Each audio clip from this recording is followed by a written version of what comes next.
o que é melhor, se é renda fixa ou renda variável. Sério, o pessoal tá muito... Tá muito com essa coisa da... Não sei se é porque eu tenho feito mais vídeos falando de renda variável, de fundos imobiliários, então eu tenho notado muita gente perguntando isso, né? E qual que é a resposta? A resposta é que não existe uma coisa melhor que a outra. São investimentos diferentes com objetivos diferentes. Então, se você está investindo para o prazo mais curto, é renda fixa, porque na renda variável você tem a volatilidade. Aí, depende se você está investindo ali para viagem daqui a um ano. Ah, quero ir para o exterior daqui a um ano e tal.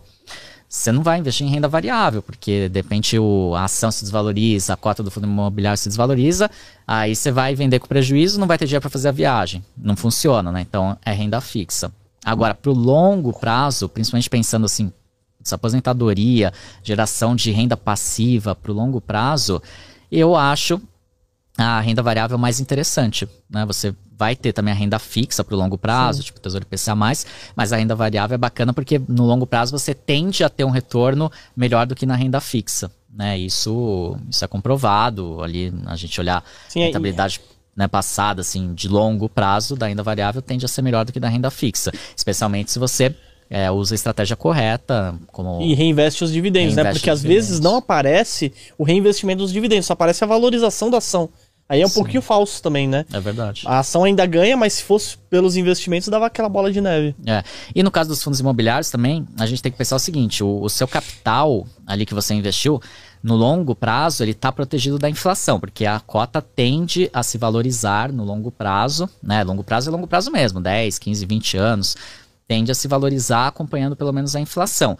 E além disso, você ainda tem o recebimento dos dividendos mensais isentos de imposto de renda. Maravilha. Que hoje tem fundo aí pagando 10%, outros um pouco menos, né? Tijolo está pagando 8%, 7%, dependendo. E pode se valorizar assim que a Selic cair, né? Também e pode ainda ter uma valorização superior à da inflação. Então você tem o capital protegido da inflação no longo prazo e você ainda tem esse recebimento aí de, vamos dizer, uma média de 9%, né? Se você tiver um mix ali de fundos de papéis com fundos de tijolo, hoje você vai conseguir uns 9% ali ao ano, isento de imposto de renda.